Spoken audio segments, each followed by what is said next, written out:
उसमें जो मनी जी सबसे खास बात पकड़ी गई, उसके 2 सिपाही मर गए, यानी वो ड्रोन चलाने में भी उसके वो सिपाही तुर्की के थे। ये कोई सौदे में नहीं होता, युद्ध के समय आके हमारे आदमी ड्रोन चलाएंगे।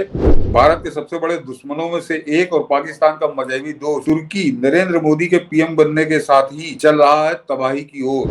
ये 31 जो है 31 रुपए से ये 2 रुपए में ले आया नरेंद्र मोदी का शासनकाल। तो 10 साल, और अभी इसको और जरा डिटेल में समझाता हूँ। जो 2 रुपए पे थी, 2 रुपए 21 पैसे पे, वो आज 31 रुपए पहुंच चुकी है। अगर आप भारतीय संदर्भ में बात करें तो 16 गुना तो यही इसका डेप्रिसिएशन हुआ है। वो तो बहुत कुछ रहा तुर्की के साथ। तुर्की ने कल्पना नहीं की होगी कि भारत की आम जनता उसकी बर्बादी की ऐसी कहानी लिखी। भारत के आम लोगों ने, सोचिए, ट्रेवल एजेंटों ने, व्यापारियों ने अपने आप अपना घाटा सह करके एक मुहिम चला दिया कि हम जो आपको पैकेज तुर्की के लिए दे रहे थे वो उसे वापस ले रहे हैं, आप उसके बदले किसी और देश में जाइए। आमतौर पर जो बनिया व्यापारी होते हैं वो इस तरह के, राष्ट्रवाद उनका इस तरह का नहीं जगता है, लेकिन ये दिखा दिया कि भारत कैसे बदल रहा है। बाइकाट तुर्की का ऐसा ट्रेंड चला कि तुर्की की तबाही ऐसा लगा कि तय दिखने लगी। तुर्की के साथ साथ चीन की भी, क्योंकि ये जब से पता चला भारत को कि ड्रोन जो है वो तुर्की की ड्रोन थी जिसको भारत ने फुस किया, वो चीनी मिसाइलें भारत ने फुस किया। लेकिन तुर्की इस मामले में, और चूंकि बाजार का एक इतना बड़ा केंद्र था तुर्की का, इसमें वो सब भी नग्न हो गए। सर, वो आपका बौना जो वहां जाकर के प्रचार करता था, अब लगता है कि मार्केटिंग कैसे होती थी। ये 2-2 कौड़ी के सनसनीबाज वहां जाते थे। तुर्की की तबाही सोशल मीडिया पर सबसे बड़ा ट्रेंड चल रहा है, बाइकाट तुर्की। ये कैसे बदलता हुआ भारत दिख रहा है आपको? नहीं मनी जी, ये पहला शुभ संकेत है कि बदलता हुआ भारत, जो आपने कहा कि ये बदलता हुआ ना, तो बदल चुका भारत है ये। और वो जो मेक माई ट्रिप जो ट्रेवलिंग एजेंसी है, उसने मालदीव के समय भी उसने सबसे पहले बढ़ के ये डिसीजन शायद लिया था। एक मेक माई ट्रिप थी या इजी माई ट्रिप थी, कौन सी है, तो और अब की उसने फिर लिया है, तो उसका स्वागत है। लेकिन मनीष जी, इसके जरा 2 पहलू हैं। ये जो आज बायकाट तुर्की शुरू हुआ है, कि वो तुर्की के ड्रोन थे जिससे पाकिस्तान हमला कर रहा था। तो वो बता दूं कि वो कुछ चोरी छुपे या कुछ चुपचाप ला के नहीं दिए थे तुर्की ने।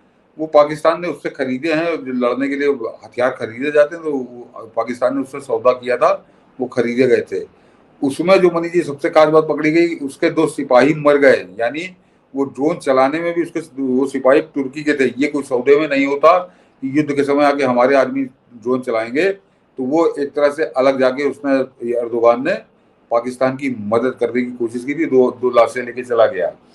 लेकिन वो जो ड्रोन थे, तो उसने खरीदे थे S-400, हम लोगों ने रूस से लिया है। तो वो देशों से लेते हैं, उसको मैं उतना महत्व नहीं देता। मैं जरा दूसरी बात पे आता हूँ, जो मैंने कहा 2 पहलू हैं इसके, कि ये जरा गौर करिए कि एर्दोगान इतना नाराज क्यों है भारत से, इतने उसकी आग क्यों लगी हुई है। दुनिया भर की, यहाँ पर दुनिया भर की कहानियां चल रही, खलीफा बन गया और खलीफा बनना चाहता है, इस्लामी देशों का नेता बनना चाहता है, दुनिया भर के हैं।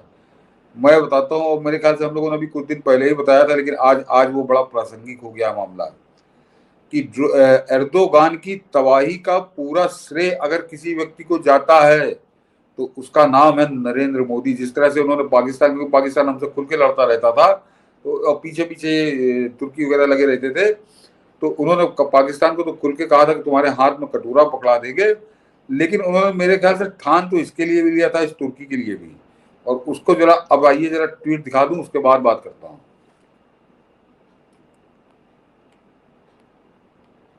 T7 पहले पढ़ दूंगा।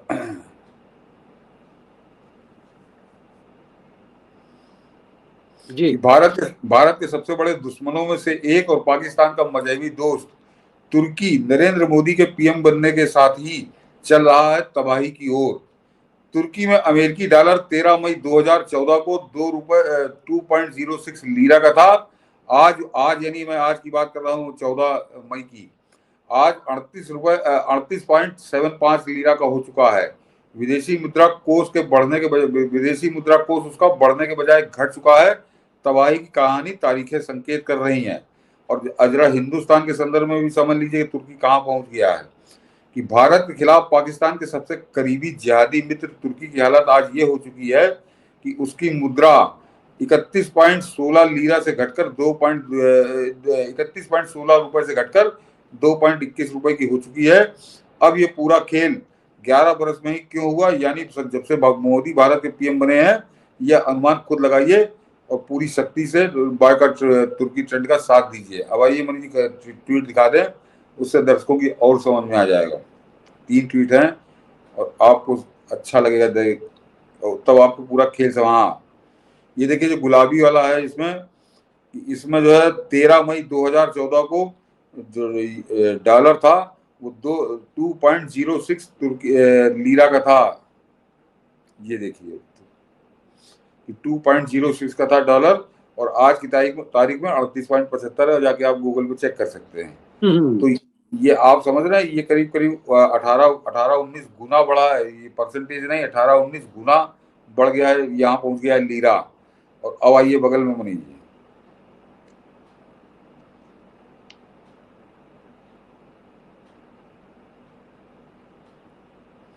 ये देखिए ये Turkish lira versus Indian rupee. यानी हमको जब अगर 2014 में 13 में मानिए कि 2013 में अगर हमको लीरा लेना होता था तो हमको 31 रुपए 16 पैसे देने पड़ते थे। इतना मजबूत लीरा था। ये तुर्की की मुद्रा है लीरा। और आज की तारीख में ये तो 24 का लिखा है, 2 रुपए 46 पैसे। आज की तारीख में 2 रुपए 21 पैसे का है लीरा। ये 31 जो है 31 रुपए से ये 2 रुपए में ले आया नरेंद्र मोदी का शासनकाल। तो 10 साल। और अभी इसको और जरा डिटेल में समझाता हूँ, और जरा मनीष जी और आइए तीसरे पे आइए। मतलब इसका मतलब है कि 25 में तो ये एकदम नीचे चला जाएगा रुपए से। ये जिस रफ्तार में इसका ग्राफ गिर रहा है, तो कमाल का आप आंकड़ा लेकर के आए।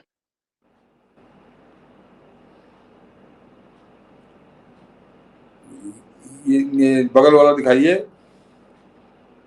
कि during the month the central bank official reserve 3.421 billion compare to the previous month, climbing up 127.69 billion था। और ये था 28 मार्च 2014 को। यानी करीब 128 बिलियन डॉलर इसके पास थे, जो इसको फॉरेक्स रिजर्व कहते हैं, विदेशी मुद्रा कोष कहते हैं। ये 128 बिलियन था इसका मार्च 2014 में, मैंने इसीलिए वो भी लगा दिया है। और अब बगल में आ जाइए, ये हिस्टोरिकल डाटा।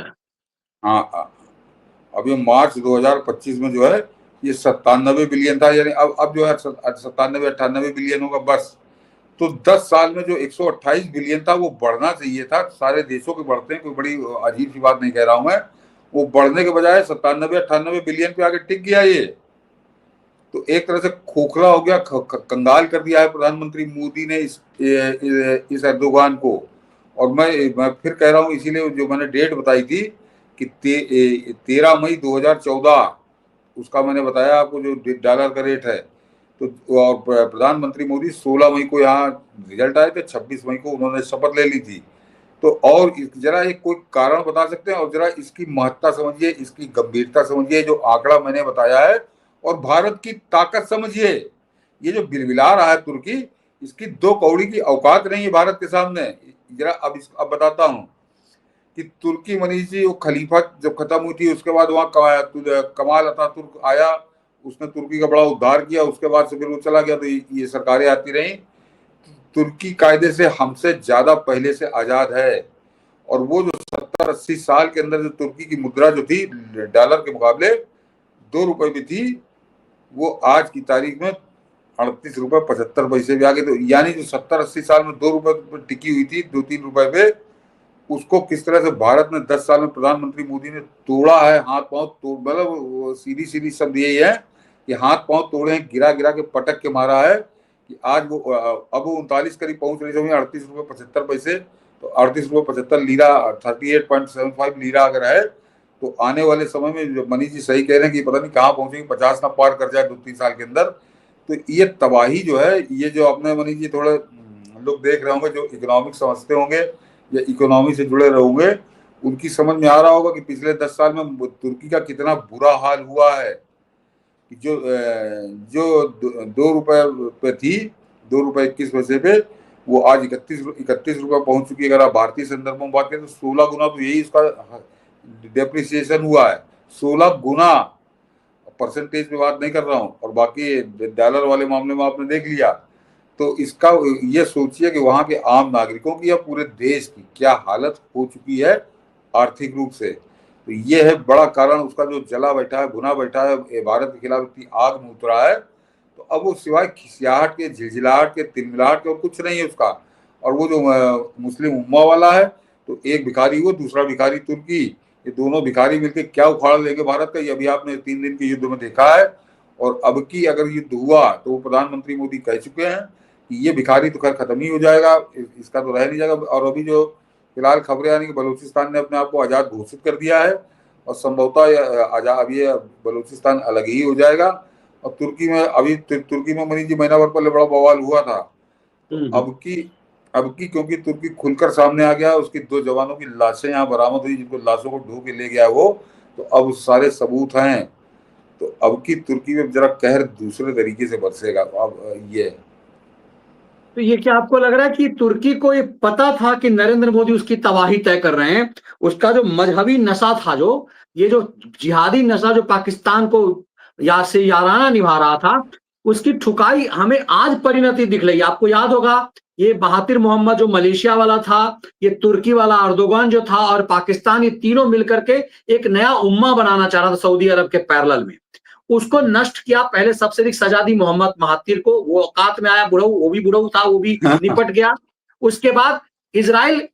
तो क्या आपको लग रहा है उसी समय से तुर्की ने ये तैयारी की, 2-2 कौड़ी के चुट्टे जो यहाँ के हैं वो बौना आपका है, या कुछ जो दो ये सनसनीबाज और ये खैराती पारा है, इन सबको कुत्ते की तरह जो कुछ माँ रोटी फेंके थे, ये 5-6 साल पहले से देख लीजिए आप। ये अपने फिल्म के प्रचार के लिए बौना वहां गया। उसके बाद 2-2 कौड़ी के, सोचिए कि इस सनसनीबाज की हैसियत क्या है।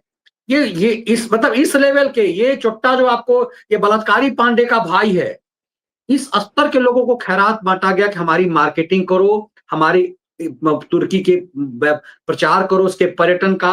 आज भारत ने उसकी रीढ़ तोड़ दी। नहीं मनीष जी, ये गजब का बॉलीवुड माहौल चल रहा है सर, दिल्ली से लेकर मुंबई, पूरे देश में बाइकाट तुर्की, और पूरी तरह से तुर्की का पूरा धराम से पूरा तुर्की जो है, उसका पूरा व्यापार भारत की वजह से गिरा। इंटरनेशनली भारत की नहीं, दुनिया में चला गया कि ये आतंकवादी को मदद कर रहा है। ये सिर्फ पाकिस्तान की वजह से नहीं, भारत ने मैसेजिंग दे दी कि आतंकवादी की मदद करता है ये, क्योंकि पाकिस्तान से युद्ध भारत का है नहीं। भारत ने क्लियर कर दिया हमारी लड़ाई आतंकवाद से है। तो ये आने वाले समय में मोदी सिर्फ भारत से बाइकाट करवाएंगे, या तुर्की को भय है कि कहीं दुनिया के ज्यादातर देशों से इसे बाइकाट न कराया जाए? नहीं, टेररिज्म का अगर आप इतिहास पढ़ेंगे, थोड़ा पीछे जाएंगे अभी 30-40 साल का, तो तुर्की का इस्तांबुल जो है बड़ा अड्डा रहा है आतंकवादियों का, उग्रवादियों का, खासकर इस्लामी उग्रवादियों का, वो बड़ा हब रहा है। लेकिन उस पर जो चोट पहुंची है वो 2014 के बाद ही पहुंची है। और अगर कोई कारण हो, कोई आदमी बता दे कि क्यों इतना भंगी हो गया वो, तो उसका कारण ये है